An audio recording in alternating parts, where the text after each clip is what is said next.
Hey, you guys, it's your girl Aquila coming straight at you from Diva-Villege. My mind, my thoughts. So, it's been a long, long time since I've sat here with you guys and gone over anything I had to show. Um, when I was sitting back this time trying to decide on a show to start the new year off with, it was a little, time consuming because it was so many different things that had happened since the last time that I came in with you guys to have a show. Um, Different people had, hey Ann, how are you? Glad to see that you're here. I called you earlier today. So I need everybody to start sharing also. So when I was trying to decide what show, hey V, so glad you're there, Brittany. Love you. Start sharing. So when I was sitting down trying to decide on, hey D, how are you? I was trying to decide. I'm so glad to see all of you guys. I really am. So I was trying to decide on a show for tonight, and it was really, really hard. I mean, Deirdre had given me a show, which I am going to do it later on, but I was looking at what's going on in the world today, and I just wanted to give my input on exactly how I felt about what was going on. So, my topic tonight is suicidal thoughts in our youth. When I first decided I wanted to do this right here, I had to stop a minute and I had to go back and think about it, because I always say as a young child, I mean, because these kids are killing themselves like in elementary school and stuff like that. So um I was sitting back and I was thinking and I kept saying, what is going on in this world that would make kids at such a young age want to commit suicide and kill themselves? You know, because I'm thinking to myself and I'm saying, your life hasn't even begun as of yet.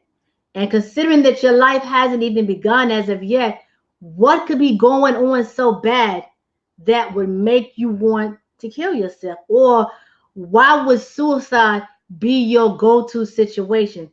So, Brittany, you 100% right. Social media, because I had to go and research this right here so that I could see what was going on. Because back in the day when we were all growing up, we didn't have all this social media and all this other nonsense and stuff that's going on. If you wanted to see your friends, you had to go to school, go to church, or go to their house. But now it's so simple to do things. And also, when we were younger, if kids were to abuse you or pick on you, once you left school and all that, it was over. You didn't have to worry about that anymore.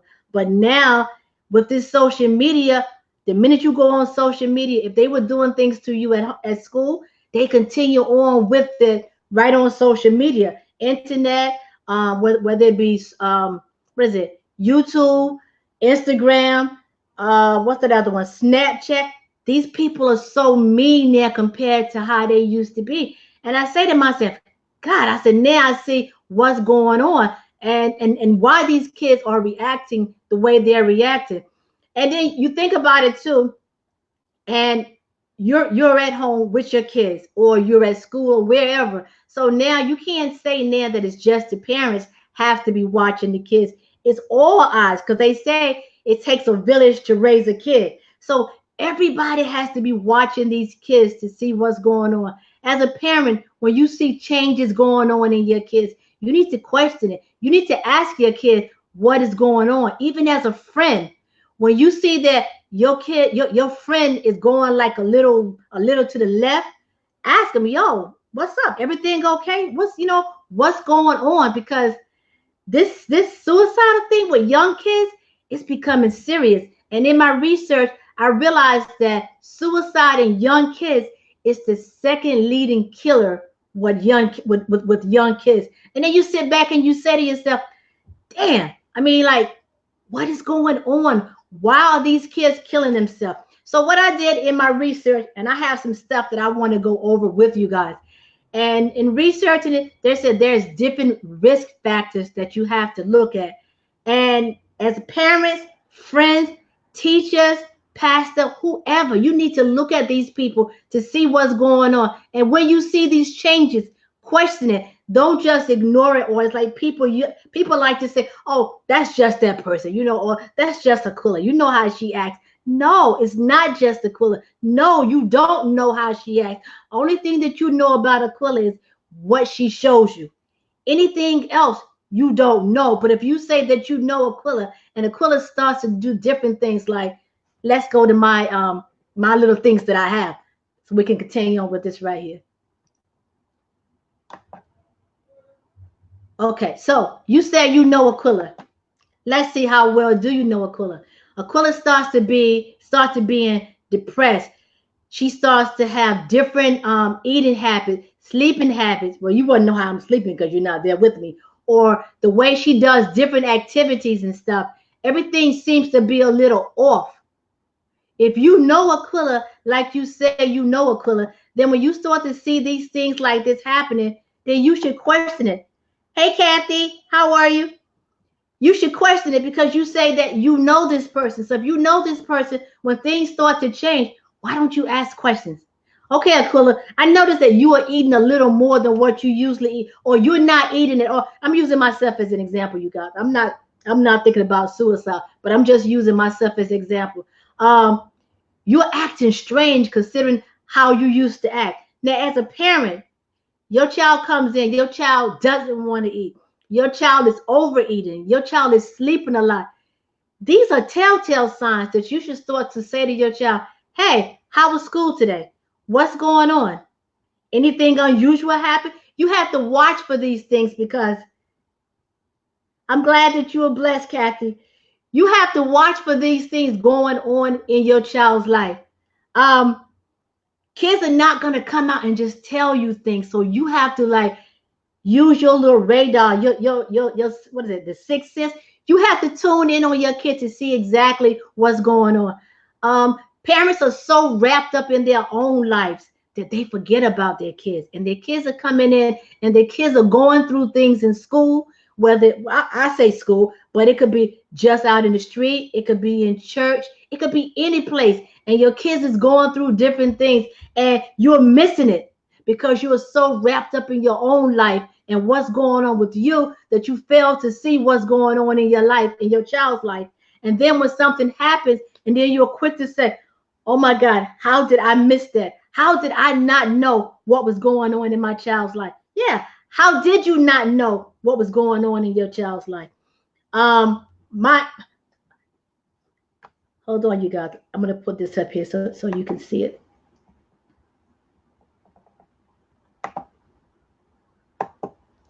Okay. So Brittany says, some kids are scared to talk because of what others might say, and they don't think their parents would understand. She's 100% right. As parents, you know that it's hard. Well, you know yourself as a child. You know it was hard for you to go to your parents and talk to your parents. So you have to think about your kid is dealing with something. Make it a little easier for your kid to come to you to talk to. Don't grill your kid. Don't just jump all over your kid. Listen to what that child has to say. And a lot of kids, like Brittany is saying, a lot of kids are going through these things because they feel their parents don't understand. So you know what? I don't want to be here no more. I can't deal with this. I do not want to be here. And the next thing you know, your child is killing himself, and you don't know why that child killed himself. We have to be more open with our kids. Even as friends, we have to be more open also. Kathy said, my mom said we battle depression. Okay, so Kathy is saying her mom says we battle depressions, and I try to be alert. God bless that, Kathy, because your mother's 100% right. Sometimes you have to put yourself to the side to see what someone else is dealing with. When a person is depressed, you have to look at what's causing this person to be depressed.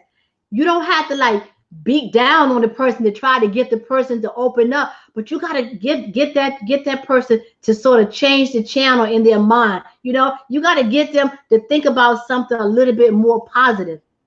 And I think this is where the disconnect is that's with some parents and some kids. I think that's where the disconnect is right there, because some parents, they don't want to accept that, you know what, my child may be going through something. My child may have a problem. So because they don't want to accept it, they totally ignore it. And by them ignoring it, the child takes that as a sign as they don't care. So since they don't care, my next thing is maybe I'll be better off dead. Maybe my parents, whoo, I got cold chills. Whoo, whoo. Maybe my parents would be in a better place if I wasn't here. Let me kill myself. Let me hang myself. Let me take some pills. Jeez. Let me just get away and maybe things would be better. But it's not better, you know, because as a parent, once that child decides, you know what, I'm out, that child kills themselves, you know what happens now? Now you have something else to deal with, because now you're dealing with, when I say parents, I mean parents or friends, because now you're dealing with the fact that I'm supposed to know this person. I'm here with this person, and this person is going through all of this, and I missed all the signs. How could I have missed the signs?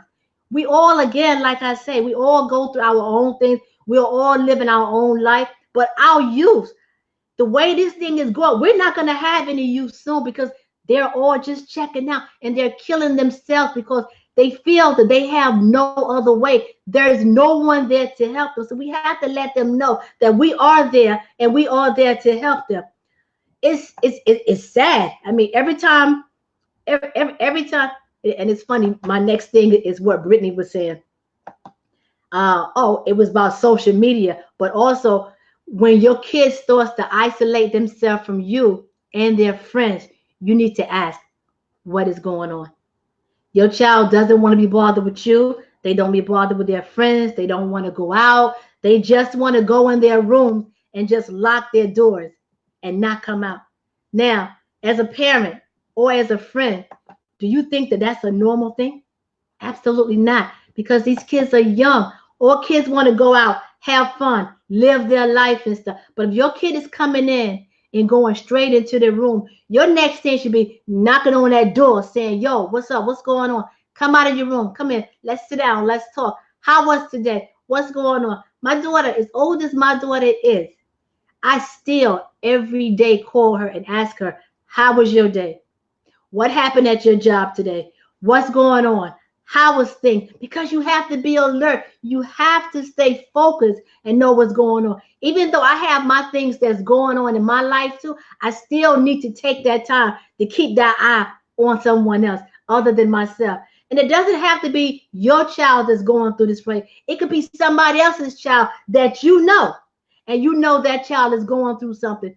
You sit down, you talk to that child, you make that parent aware that it's something that's going on with that child, so that child does not become another statistic.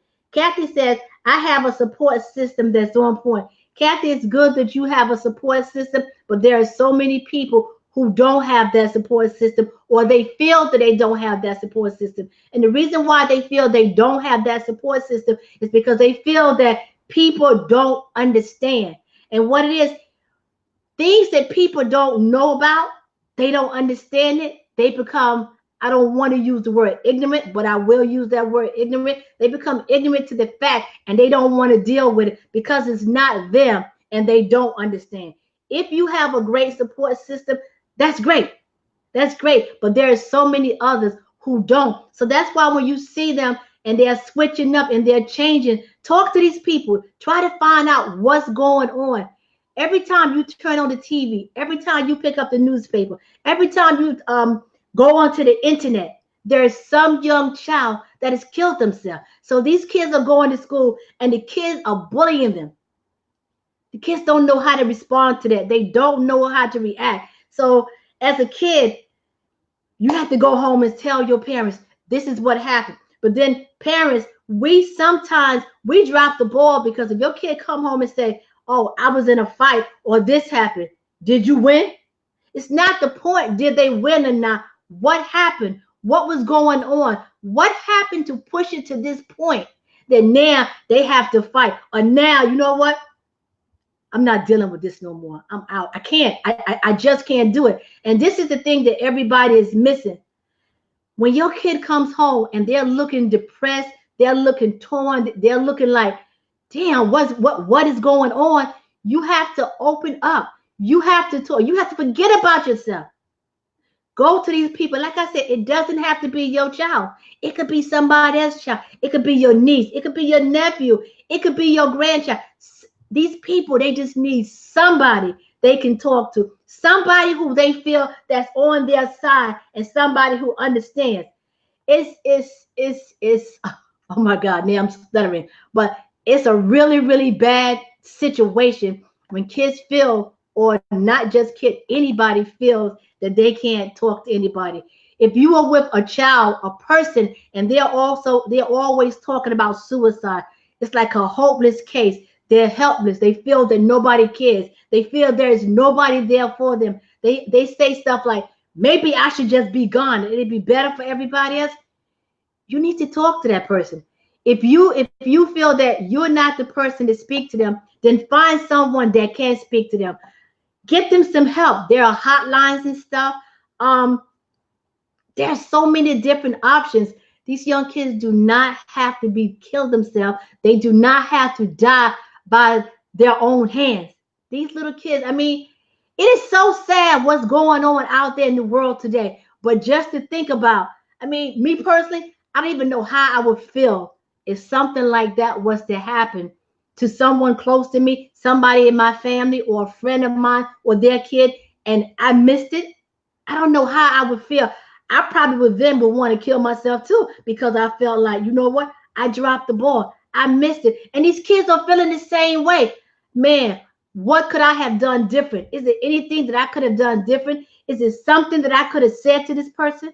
But we just ignore all of that because it's not us.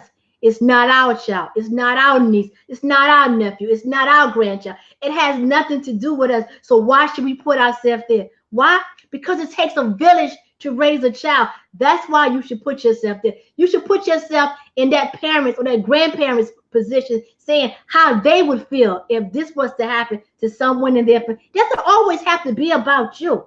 Life doesn't revolve around you. There's other people out there and there's things that's going on. And all these babies that are killing themselves, it's so sad when you look on the news and you see these little caskets about this size and you know that there's a baby in it. You know that child had no time to live their life. That child doesn't even know anything about anything. The last thing that probably happened to that child was somebody saying something negative or something derogatory or something bad to that child. But you missed it because your child came in and your child went in the room. Your child didn't want to talk. Your child didn't want to eat. You missed it because you were so wrapped up in what you were doing or something that didn't really make a difference or make any sense. You got these kids that they tried to cope, so then they start using drugs. They become drug addicts. They become alcoholics. Your kid come home. Your kid is drunk. Your kid is high. You're not like, yo, what's going on? What happened? It's not a natural thing for young kids to come in like this and they're drunk or they're high. It's not even a natural thing for young kids to want to drink or get high at such a young age. But you have parents and you have friends, they just laugh at, oh, look at him, he high. Oh, look at him, he's drunk. Really? So that's how we doing it? Deirdre said, we have a mentoring program in my church and I am a part of it. We have a young boy at my church that only comes to me when he's feeling down. I have taken him under my wing and I try to talk to my granddaughter all the time about the same thing. Deirdre, I applaud you for what you're doing, because if he can't talk to anybody, be there for them. Talk to them. It's unbelievable, but it's true. Everybody needs somebody. I guess I could consider myself, I won't say lucky, I consider myself blessed. Hold on, you guys. Brittany says that social media has changed our youth. They've changed our youth to the point that if, hold on, Alexa, stop. Social media has changed our kids to the point is that everything they do, they have to put it on social media. Whereas these kids are killing themselves on social media, and you have other kids cheering them on. Yes, go ahead, Do it. I dare you. Do it. Do it. Pull that rope tighter. Yes. Take those pills. Social media is good and it's bad. So you have to, even with social media, you have to look and see what is your child doing on social media. If they are watching YouTube, what are they watching on YouTube? Because there's a lot of crazy stuff out there. So what are they watching? What are they doing? Deirdre, your comment and Brittany's comment all goes together. So it's good that you are there to talk to them. It's good that you're there to talk to your granddaughter. I consider myself a blessed person, not lucky, because I have a lot of young people that come to me and they talk to me. I don't have to call names and say who they are, but they know who they are. When people, I have people that come to me and say, I'm not able to talk to my mother, but you know what? Let me talk to you. And when you talk to me, it stays just between me and you. That's why I would never call people names. But everybody needs somebody they can talk to. I have some more things here. I know this is just getting like really, really crazy. Let me see. That's like the same thing that I was saying, but hold on, because I already knew what my points were, and because I knew what my points were, I just went right ahead with it. Kids are becoming risk takers. They're just doing stuff out of the norm just to be out there, just so somebody would pay attention to them. So it's like, hey, look at me, I'm here, I'm here, I'm here. But people are missing it. They're missing it because it's like, why is that kid acting like that? Why is that kid doing this right here? I want to share a story with you guys. Yesterday, I went to work and this situation happened. And today, from doing this show, I'm feeling a little different than how I felt yesterday, because I think now maybe I had more time to think about it. So when I went to work yesterday, this lady came in with her kids, and her account was overdrawn. And she had an account. She had two daughters, and she had an account with each one of them. But one of them had did something that wasn't right. And when I looked at it, and I said to the kid, I said, forget that I work here in the bank. I said, now I'm gonna talk to you as a parent. Why did you do this? And what she did was this. She has a joint account with her mom, and she put fraudulent checks in the account. Two of them. So I'm asking her, why did you do this? And she's going, I don't know. I don't know. And as a parent, I was upset about what was going on. So I'm sitting there and I'm looking at her, and I want to punch her dead in her face, right? Because she has this smug, arrogant attitude, right? But I'm thinking as a parent and how I would respond and how I would react. So the mother says to the child, go to the front. So when she leaves, she goes, oh, so you guys could talk about me. And I'm looking at this kid like, whoa, you know, like you really, really out of pocket with the way you carrying on. So I said to the mother, I don't know you or the father, but I do know that the way that she's acting is not normal. So the lady says to me, my husband died in August. So she said, the day that I buried my husband was the first day of college for my daughter. And I said, okay. And I'm again putting myself first, not somebody else. I'm like, okay, I'm quite sure this has happened to someone else. I said, but she can't act out by doing stuff like that because of what happened. And the more and more that I think about it, and the more and more that I'm talking about it now, maybe I took the wrong approach. Maybe I should have spoken to her in a different way. Maybe because the father passed in August, maybe the mother can't see what the child is going through because the mother is grieving herself. So she can't really see what's going on. And when I looked at it from my child's point of view and from a mother's point of view instead of looking at her. She's the perfect type of child with the way that she's acting out and the way she's doing stuff. She's calling out for help.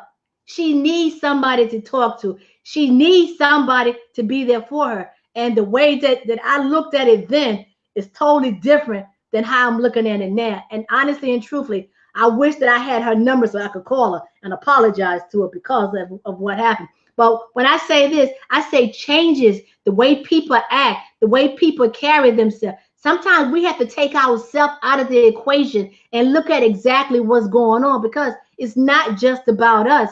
It's about other people too. Um, I wanted to just go over this right here, and then this is going to be the end because I see that I'm really going on tonight. They said there are warning signs of suicidal behaviors in children, and warning signs is something that you never think about or you never look at. So they said, what they say, like we went over before, depression, changes in eating and stuff like that. But there are also not those were the warnings, but there is risk factors. A risk factor of a child or an adult committing suicide may be a family history of suicide, depression, or other mental illness.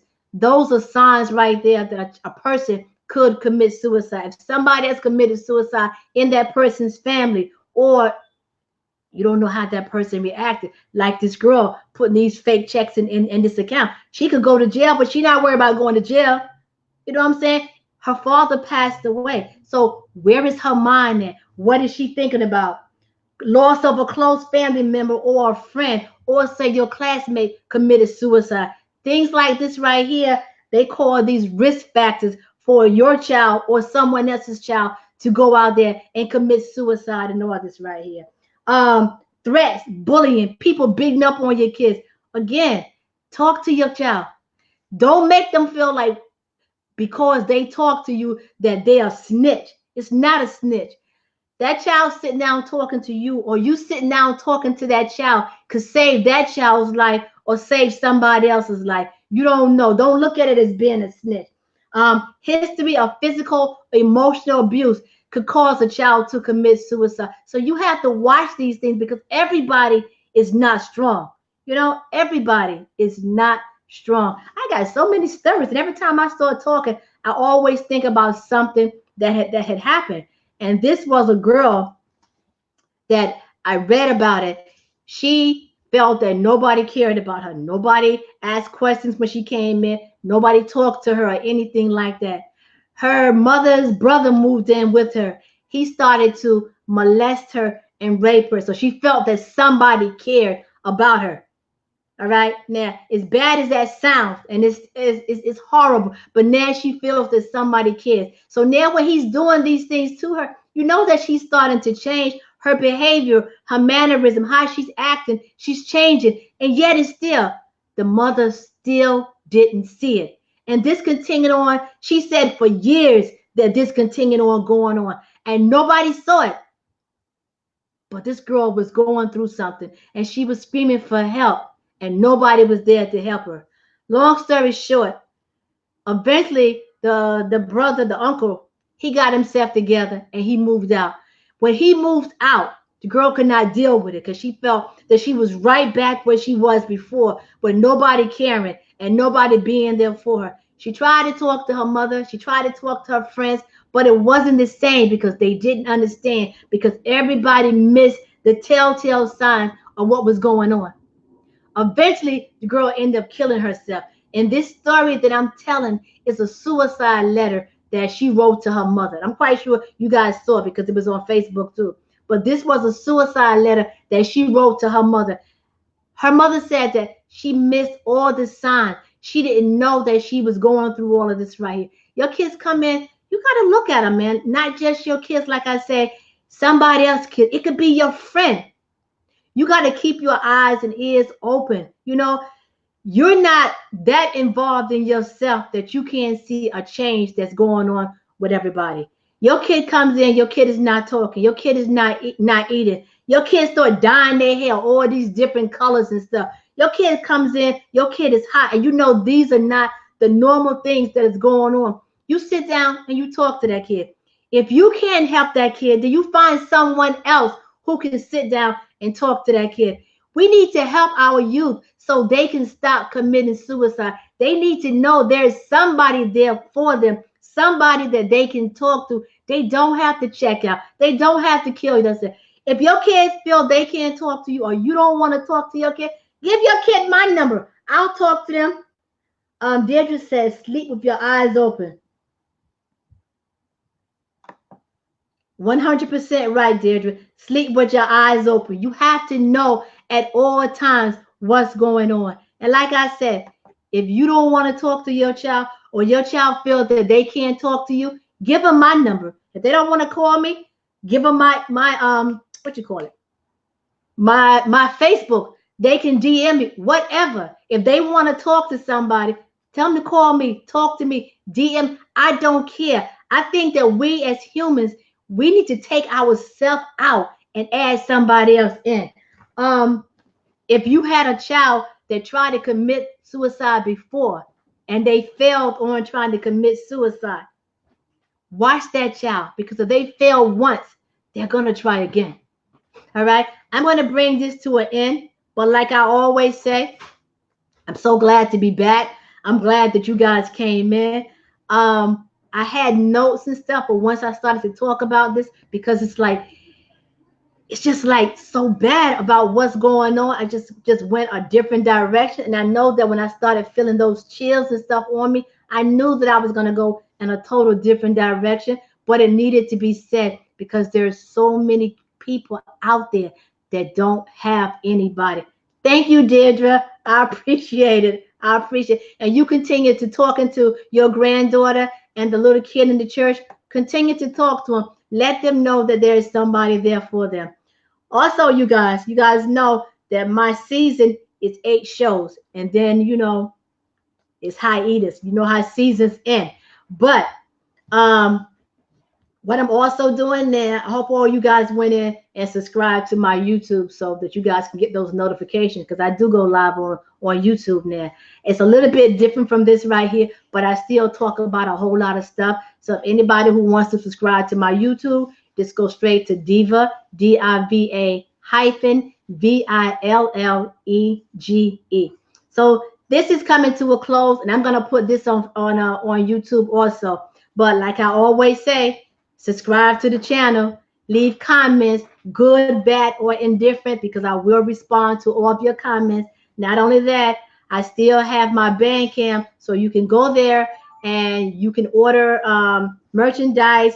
You can subscribe to my podcast, and you can listen to everything that's what's going on. But most important, come back every Sunday night at 8:30 to find out what's going on in my mind. Love you guys, and thank you so much.